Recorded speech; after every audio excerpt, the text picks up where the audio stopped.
Hi everyone, and welcome to today's live IELTS class. My name is Adrian, and I'm streaming to you from beautiful Central Europe. I hope everybody has had a great week and is looking forward to a fantastic weekend. Lydia, I'm doing fantastic. Thank you for asking.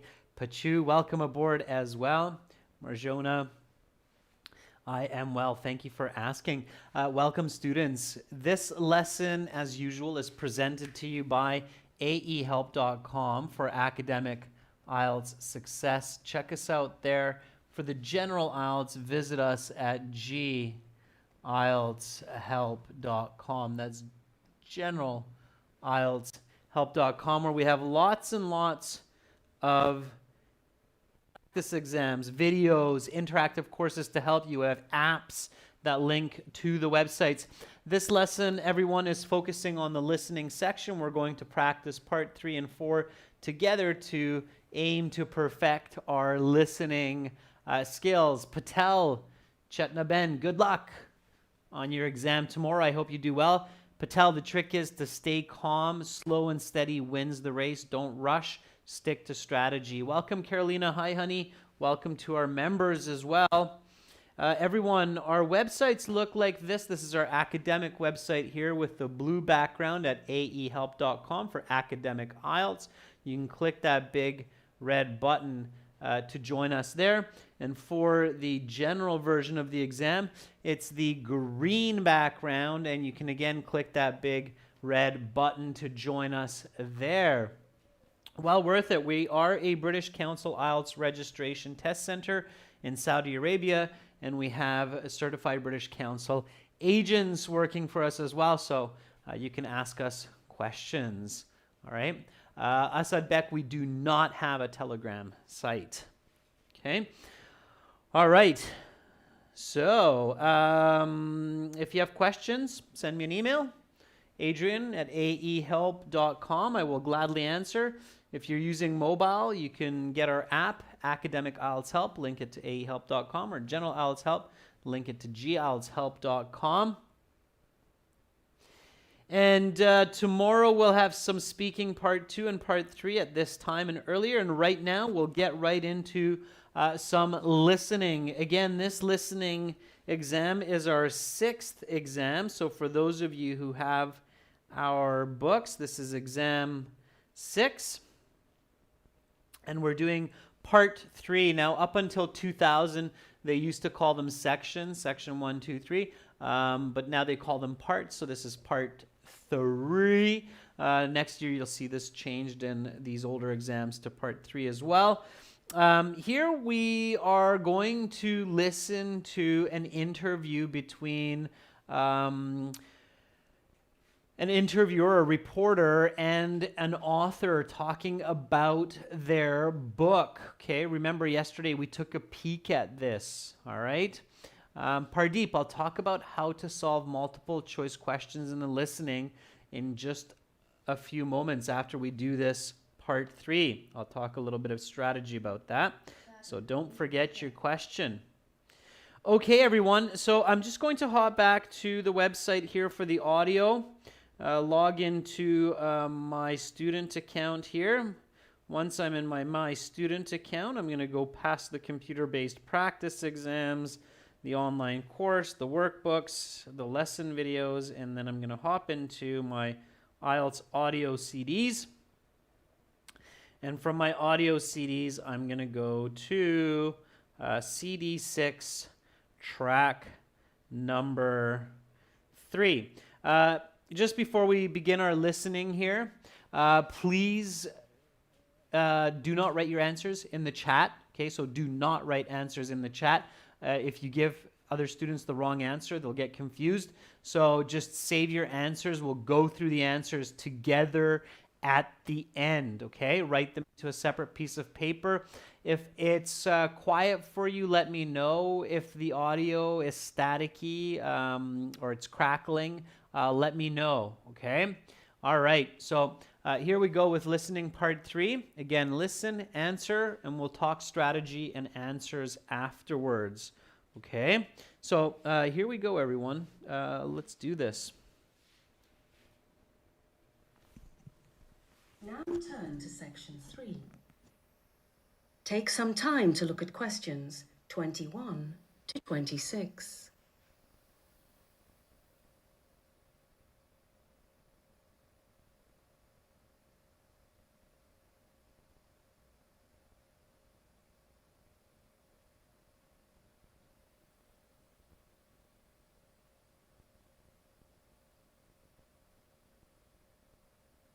Listening, section 3. You will hear a radio host and his guest discussing the virtues of various art forms. Now listen carefully and answer questions 21 to 26. All right, welcome back, everyone. Our next guest is the curator of a major art gallery in the city who has just released his second book on the virtues of art. We're pleased to have Mr. Edgar Patterson here today. Welcome to the show, sir. Thank you for having me on. It's a pleasure to be here, and please call me Edgar. Edgar, of course. Now, in your first book, published 4 years ago, you focused on performance artwork such as plays, musical concerts, films, and other such works. Your second book is a little closer to home for you. It concerns purely creative fine art. Well, yes. It deals with the aesthetic virtue of different painting styles. Okay, so give our viewers a quick rundown on what your book is about. Does it make an argument? I mean, does your book take a position on a certain issue in the world of art? Yes, my book does take a position, and a rather radical one. The main thesis of my book is that the meaning we associate with a painting exists purely within ourselves. This is in stark contrast to many commentators who believe that the author of a painting gives the painting its meaning. Under this framework, if an artist intends his painting to represent the fear of an orphan child, then this is the one and only meaning such a painting can have. We might call this the intention theory of art. Conversely, my theory is that no matter what the intention of the author is, the meaning of the painting comes from the viewer. The meaning is exactly what the viewer thinks it is.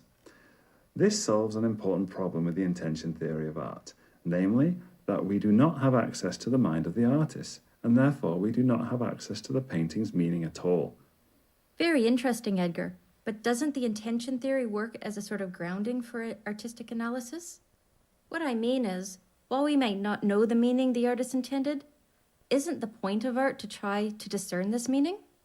If art is just whatever we want it to be or feel it as, doesn't that somehow make it less valuable? That's an astute critique of my position, but one I have an answer for. My response is that art is not merely what we want it to be or feel it as. We can still participate in our critique and interpretation. All I want to say is, in the end, it is up to us to discern the meaning and value of paintings on our own. You now have some time to look at questions 27 to 30.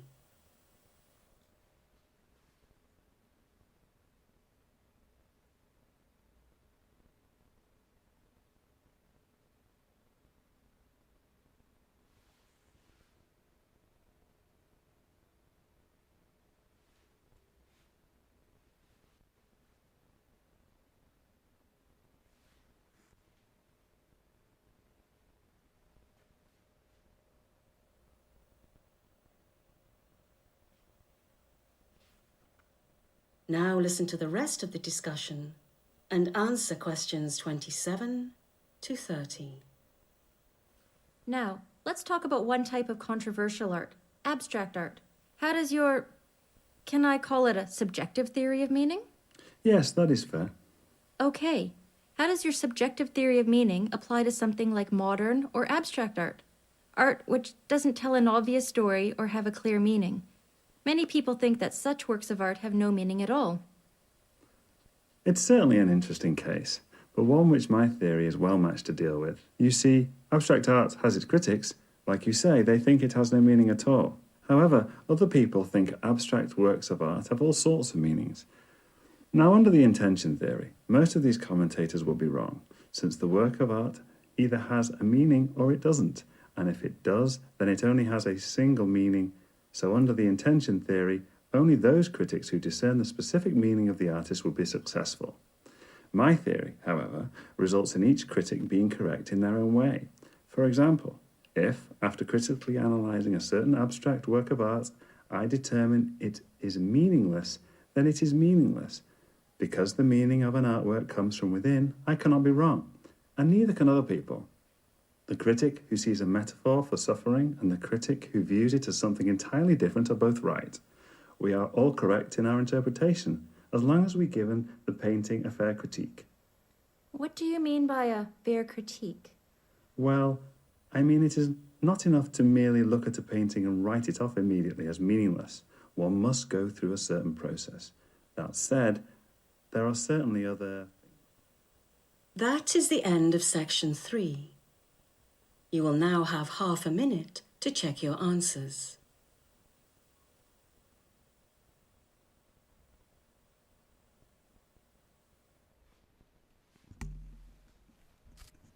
All right, students, and in that half minute, you should check your answers. Okay, I saw a few viewers, they're saying that the questions aren't clear, but yeah, you have to make sure that the settings on your YouTube are such that you have the right video quality.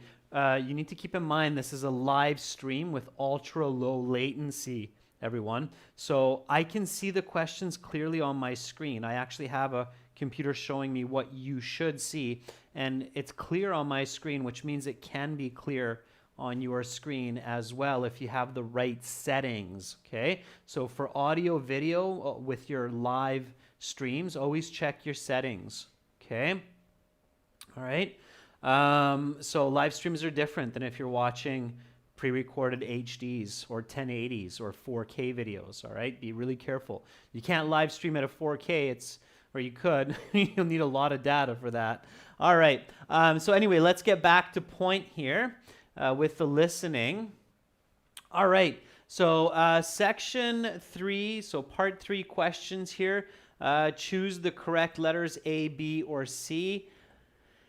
Now, somebody asked me, what's the strategy for multiple choice questions? So that was one of the questions. They said, okay, well, how do I do multiple choice, right? So multiple choice, there's a couple of steps, okay? And let's go over these again. I know some students already know this. You know what? Instead of me telling you, because I know some students already got this information from me before, can some students help here? Like, what should you do for listening multiple choice questions? Okay, there's some really important steps. So what are the important steps to multiple choice questions in listening to get these correct? Okay, there's definitely a few steps that you can take to improve the probability or the chances of getting them correct. What's the first one? Okay, so before you give me your answer, so Carolina says take some notes. Yeah.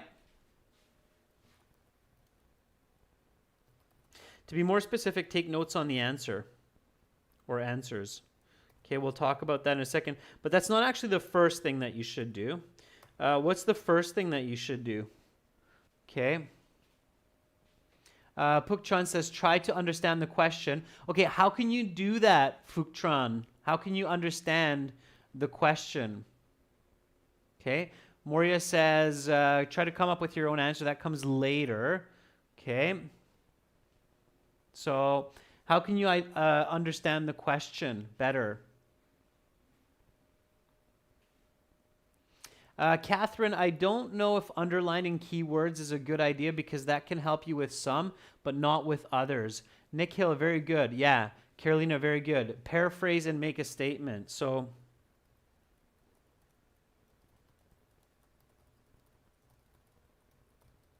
okay. Catherine, underlining is a double-edged sword with these because for some questions it will help you, for some questions it will actually distract you. So I don't suggest underlining, okay? And then use logic. These are the 3 most important steps, okay? So coming up with your own answer, that concept is like use logic, okay? All right? So, but the first step is paraphrase and make a statement. And when you have, a simple answer like 1, 2, 3, it's a little bit easier. But when you start to get into sentence answers or phrase answers like this, A, B, C, these become much more challenging. okay? Because it's easy to read 1, 2, 3 in the amount of time you have, but it's very tricky to try to read all of this information, okay? Especially when it's wrong information. So when you have the 30 seconds to review the questions, you need to change this to a statement, and you need to paraphrase it. Can you try to do that? So how would you change this to a statement, and how can you paraphrase this? Okay. Mia, elimination method is the last try. Okay, that's possible. It's called by deduction, Mia Khalifa. So by deduction, but that should be your last one, because sometimes there's multiple correct answers, but one answer is better. Okay, so elimination does not always work. I'll make a couple notes on that, okay? So just a couple of ones to be really careful about, students, okay? So for Band 8, I would say from Band 7, 8, 7 to 9, underlining and elimination, or it's actually not, the word is not elimination, I just used a deduction. Do not work well because for underlining, often the information is paraphrased, so you will not hear the word you are looking for. And deduction, what you're calling elimination, okay, it's called deduction is the more accurate word. Elimination will not work because there can be multiple correct answers, and you must find the best answer. Okay, so it's not a high school exam in this way. All right. All right, so let's look at the questions, and then we'll talk about it here. So here's how many books has the guest written? So here you can change this to the author has written certain number of novels. Okay, so that would be a paraphrased statement, all right? And then you listen for the answer, and you know it's 2. Here it's easy. You don't need to take notes because it's just a number. So remember that it's B, it's 2. So everybody who wrote B, Carolina, Amrita, good. So that one kind of starts you off easy, all right? Now, let's do the next one. So again, in your review time, you should have changed this statement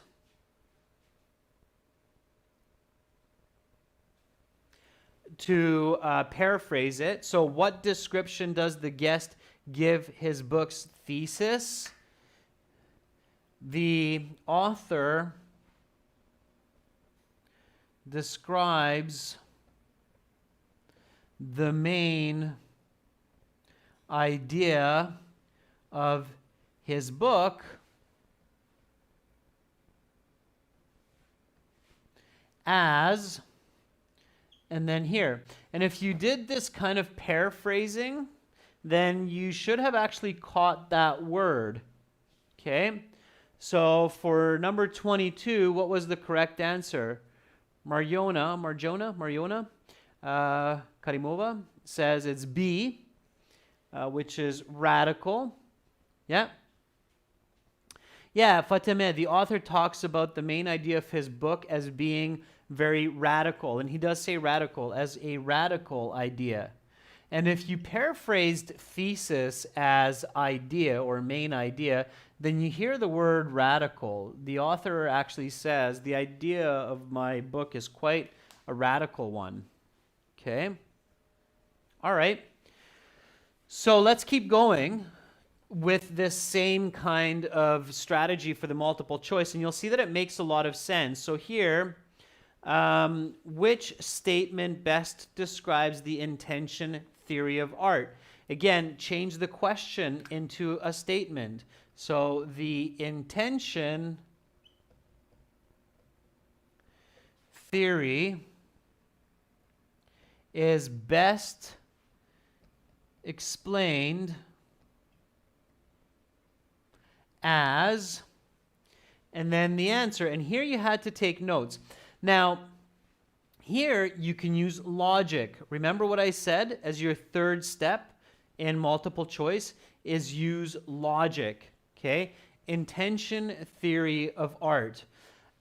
If you had to guess what this means, what would you say that it means? So the intention theory of art. Of course, you have to know the word intention here, but if you know the word intention, you can guess what the intention theory of art is.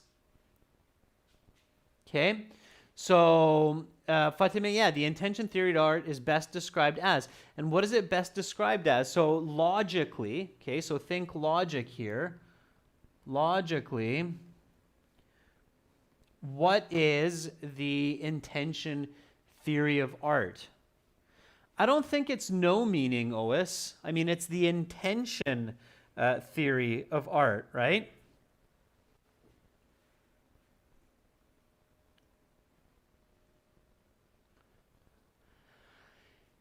Sunder, I think you got it backwards.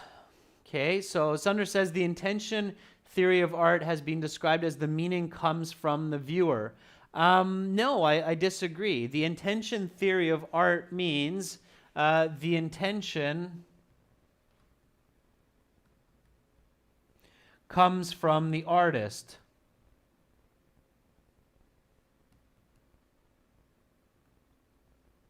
Right? So if I draw this, okay, I really got creative. What do you think this is? All right. So what is that?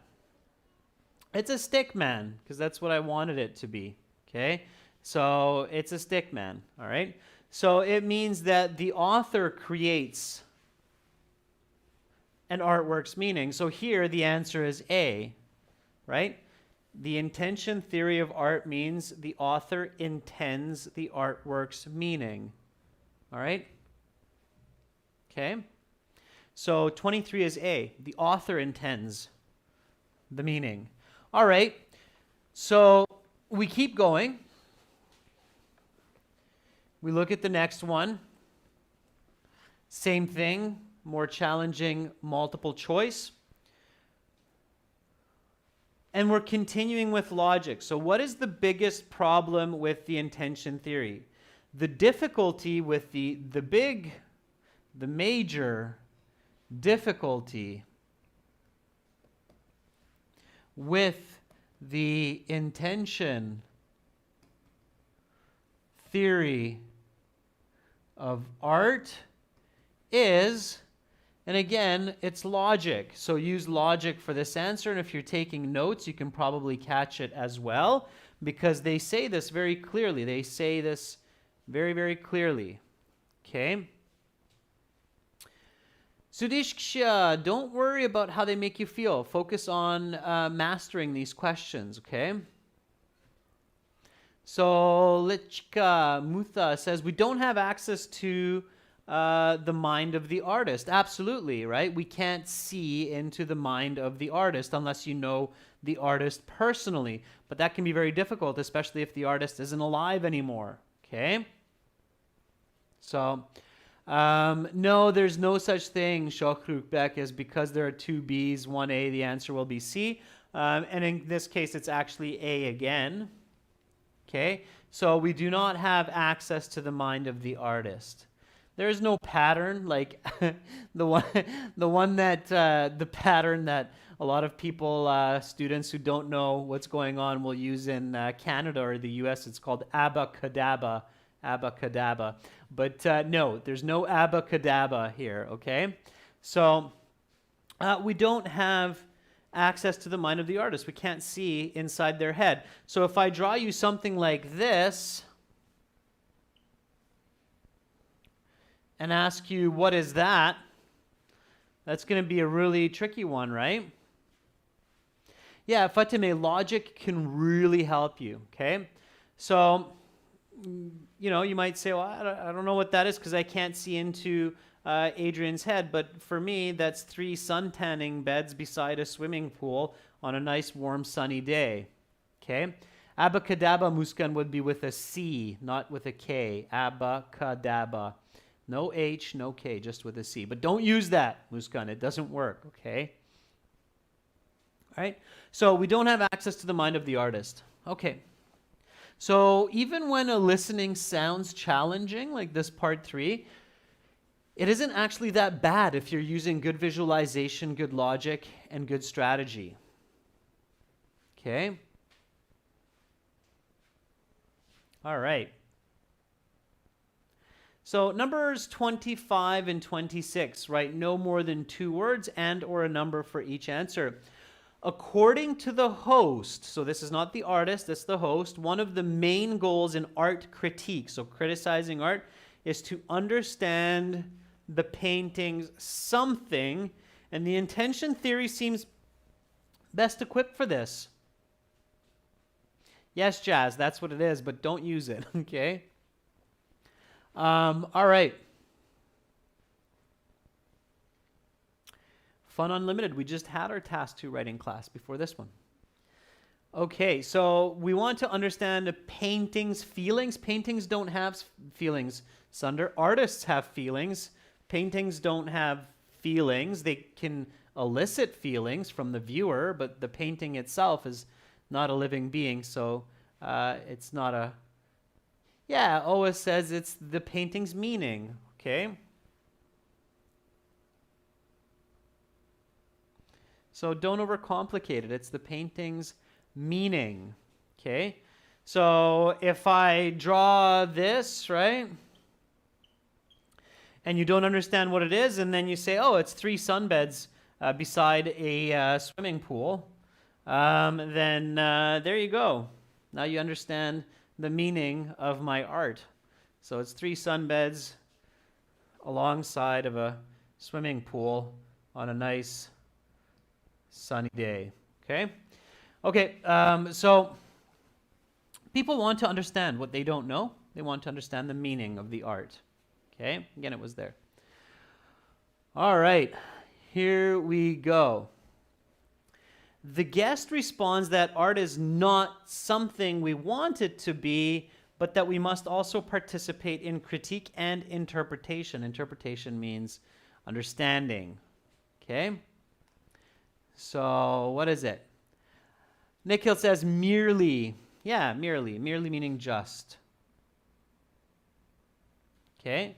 So, merely what we want it to be. So, just what we want it to be, but we should participate in interpretation. So, that was merely. M-E-R-E-L-Y. Very good. Lots of people got that one. Good. Okay, so here we had to fill out this table. And here we have the 2 different types of art critique. Intention theory and subjective meaning theory. So this is where the painter or artist gives meaning. Okay? And subjective meaning is where the viewer gives meaning. Okay, it's very important to understand that difference. So, intention theory, the artist gives the meaning, subjective meaning. So if I draw this, and I say that's 3 sunbeds next to a swimming pool, and you say, no, it's not, it's waves in the ocean, then subjective meaning theory says that you're correct. Because if you think that it's waves in the ocean, it's up to you, and you can be correct. Intention theory says, no, you're wrong, because Adrian, the artist, said it's 3 sunbeds next to a swimming pool on a sunny day. Okay? All right. So, let's figure out the missing information. Here we go. The situation, critic thinks critically about an artwork and judges it to have no meaning. Intention theory says that the critic is something. Subjective meaning says the critic is right. So here it's wrong or right. And if you pay attention, you can figure out that you've got a 50-50 chance for each of these. Okay? Yeah, this one's wrong.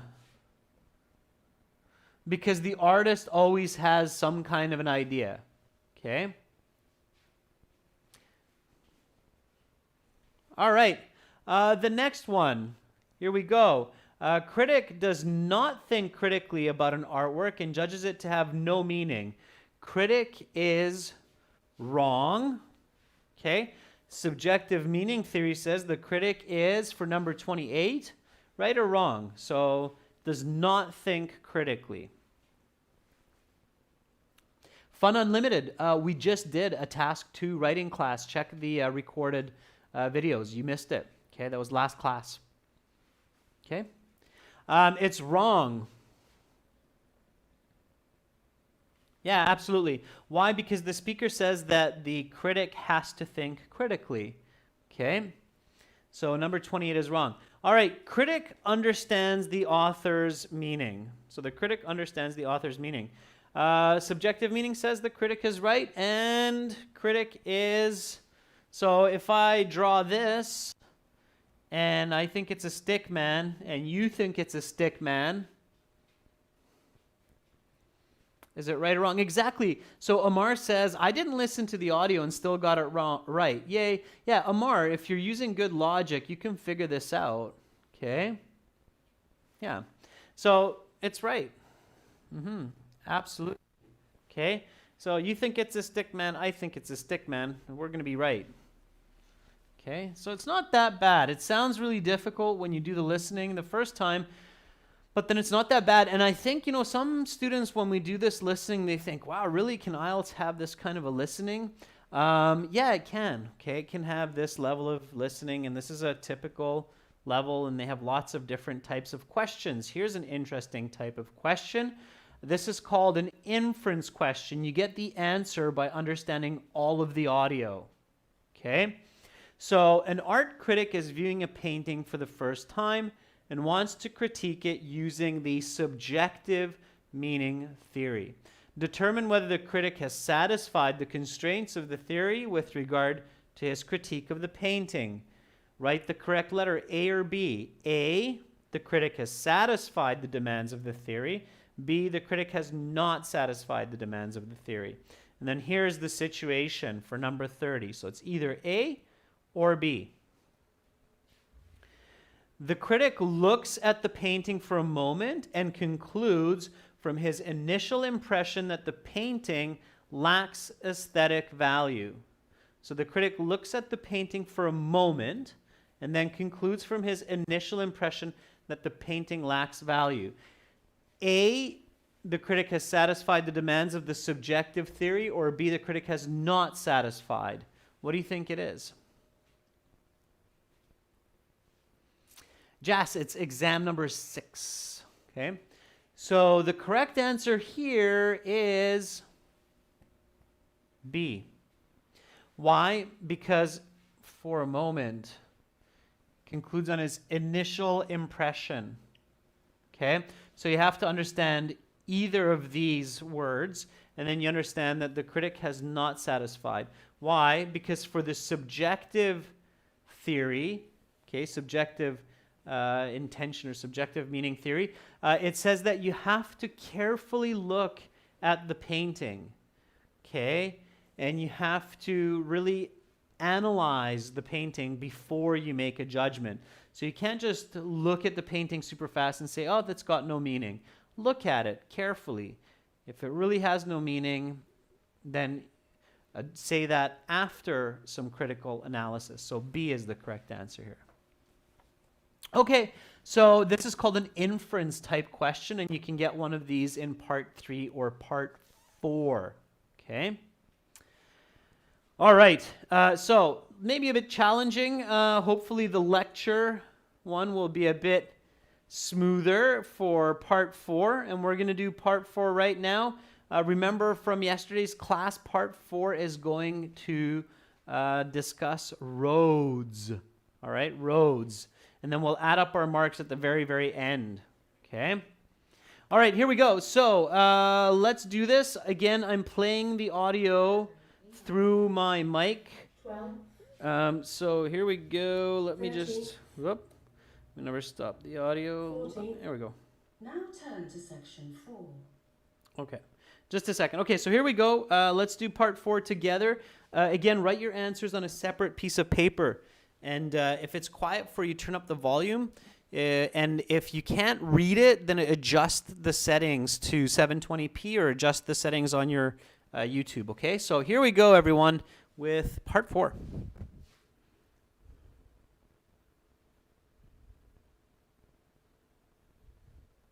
Take some time to look at questions 31 to 40.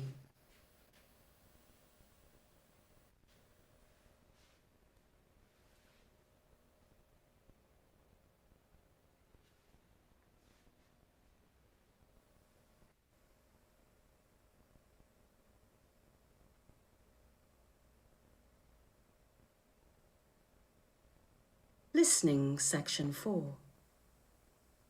You will hear a lecture about road infrastructure and its connection to economic prosperity. Now listen carefully and answer questions 31 to 40. Roads have been connected to economic prosperity for millennia. The first roads were thought to have been created by animal grazing, utilized by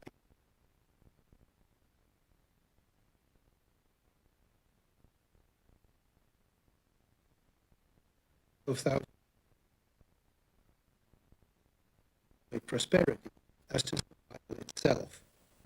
These roads allowed hunter-gatherers faster access to greater swaths of land. The first paved roads were used in ancient Egypt about 4,500 years ago. Historians theorize that these roads were the first roads used for trade. These roads also would have been used to transport items, such as building supplies. Okay, just a sec, I'll adjust. For the transport of goods, certain goods. Okay. So let me just check the sound quality there for you, and then I'll start it one more time, okay? Yeah, I can see that. Just a sec. I see your complaints. Just a moment.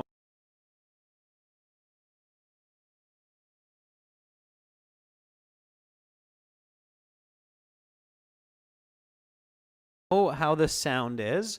I can adjust my equipment. Sometimes it's the low latency stream. So here we go. Let me just go back to the beginning here, and then we'll go about there, I think. Okay, can everybody hear me okay? Yeah? Yeah? Okay, all right. So if, again, if the audio is bad, just let me know, all right? Here we go. Let's do it one more time from the top.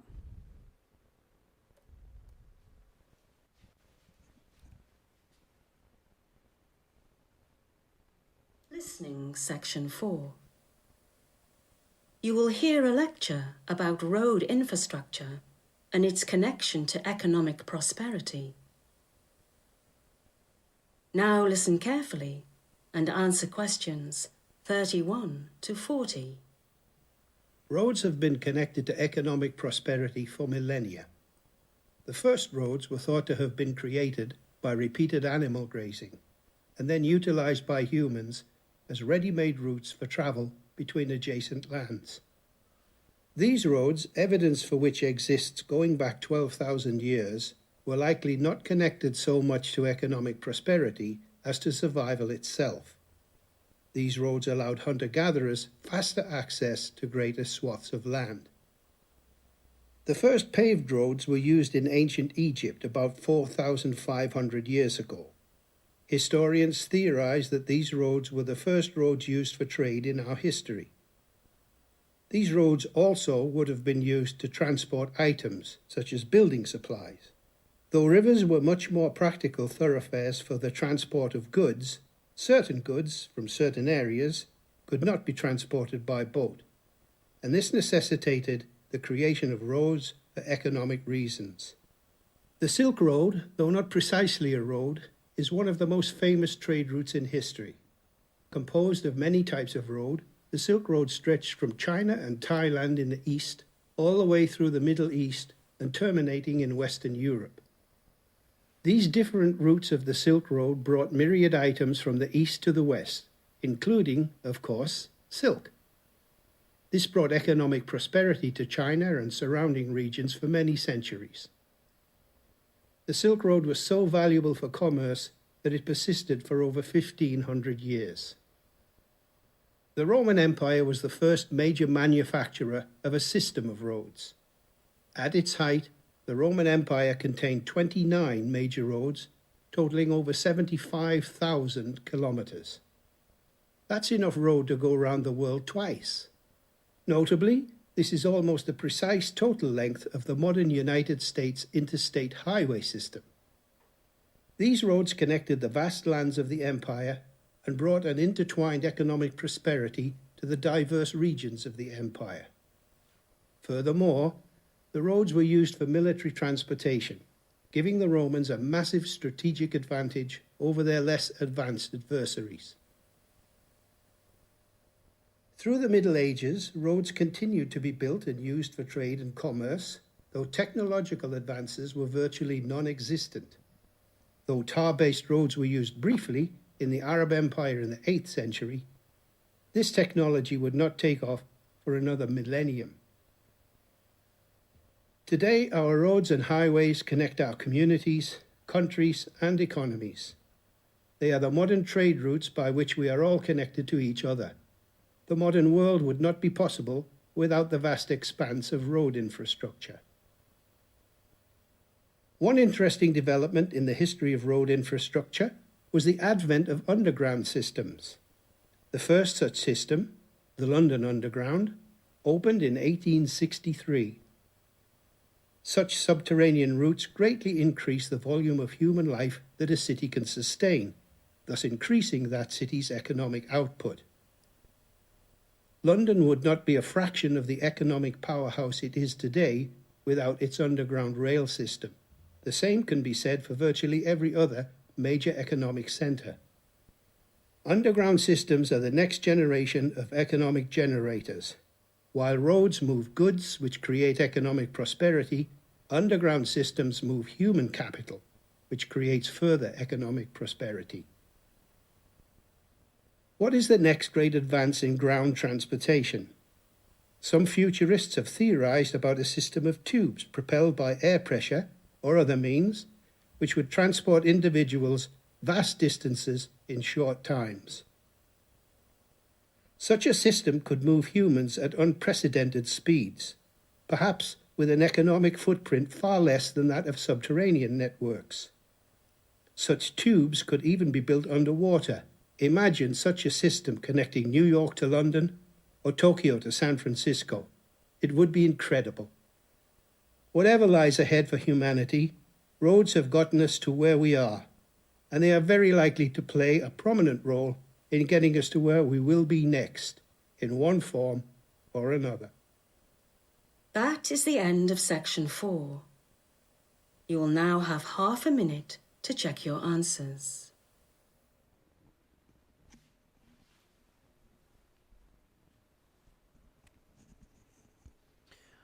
All right, so, and then you have half a minute to check your answers, and you should do that. We'll go through the answers together now. You got a little bit of extra help with this one with a second chance at the start, because there was that bit of crackling. So let's do this. Write no more than 2 words for each answer. 31. What phenomena created the first roads? Let's see how you caught that. It was very visual, so this was a very, very visual listening. You should have pictured these roads and pictured how they function and how they developed throughout the course of history. Yeah, so La Chica says, repeated animal grazing. It's 2 words, so pay attention to that. Animal grazing. So animal grazing, yeah.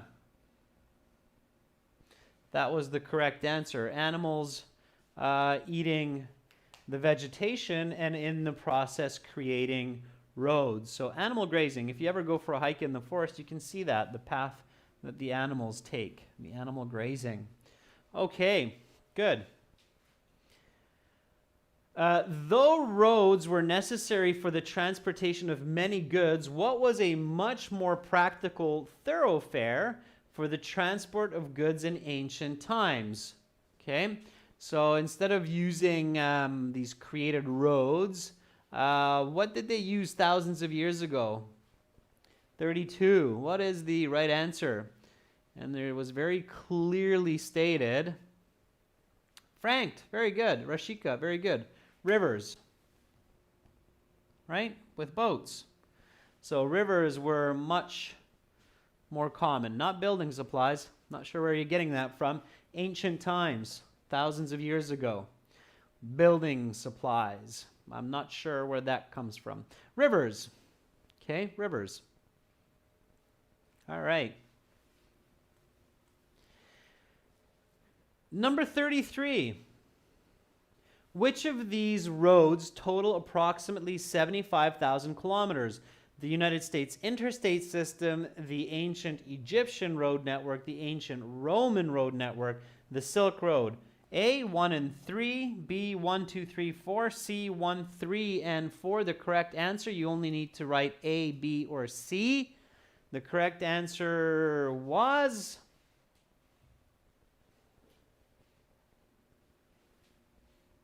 A, United States interstate system and the ancient Roman road network.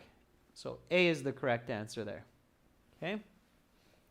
All right, let's keep going. Questions 34 and 35. So the order doesn't matter here. What were the two benefits of the Roman system of roads? Economic prosperity for the city of Rome. That doesn't make sense because it's an empire at that time. It's not a city. Increased mobility of the Roman armies. Rapid technological advancements. The importation of luxury goods from China. I did not hear that. I didn't see that. Broaden the economic prosperity for the empire. Correct answers. B and E. Okay, so I hope you visualize that. The speaker clearly said their armies were able to move around using the road system. And also the speaker said it brought greater economic prosperity for the Roman Empire. Okay, Rome was not a city, but an empire in the past. Okay, and you can write E and B or B and E, it doesn't matter. Right, so B, E, those are the two correct answers. If you got one right, you'll get it correct for that one because it's two questions.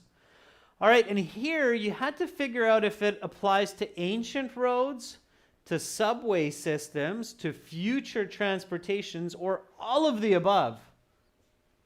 Okay?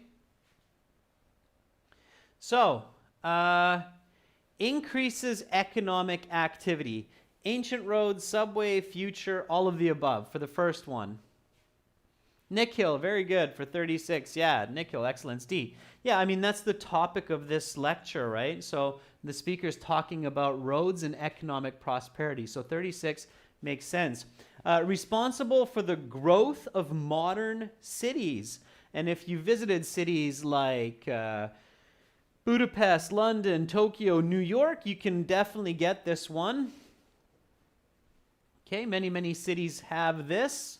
For number 37, Nick Hill, very good. It's B. Yeah. Subway systems.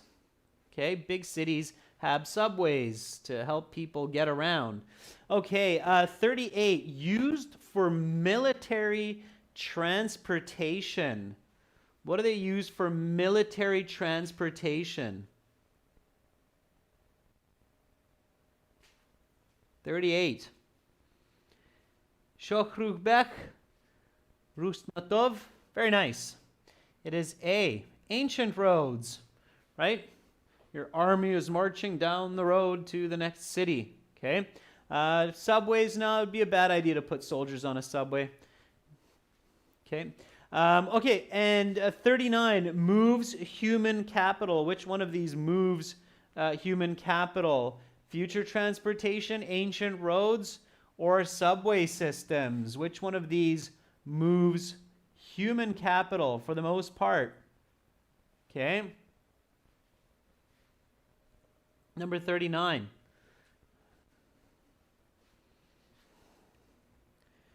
Subway systems. Whole bunch of people get on the subway, go somewhere. Okay. Moves human capital, it's present tense. It's not for the future here. It could be general tense, but anyway. And then will move humans at unprecedented speeds around the world. This last one, number 40, we can really get this one just from will. It's the future.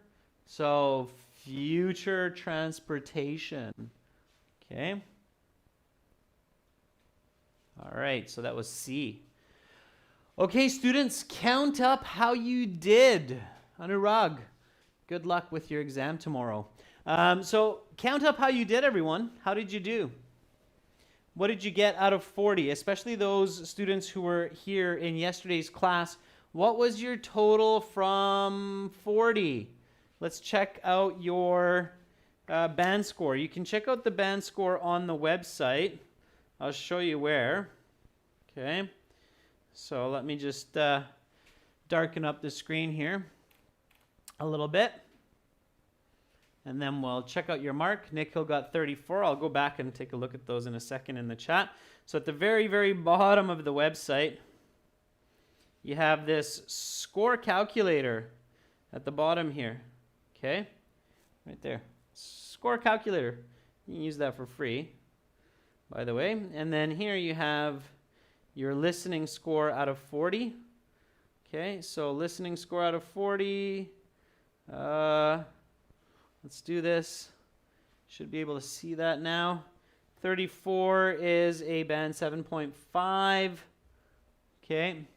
Ahmad, 29, is a band 6.5. Okay. Sundar Singh, 25, is a band 6. Okay. You can just type it in there on the website and then check it out. Jas, 36. 36. 36 is a band 8. Okay. All right, Lydia, 31. 31 is a band 7. All right. Okay, Jess, remember 8? 36 is 8. Okay, cool. So you can check that out on the website. If you're using General IELTS or if you're doing General IELTS, check out the General IELTS score calculator at the bottom there. You can also just type in gieltshelp.com/score calculator, and then you have it there. You also have the score calculator on your app as well. So if you are using mobile, then you can go to the app 8 and check it there. So Academic IELTS Help app, General IELTS Help app, they also have the score calculators in the More section, so you can check them out there.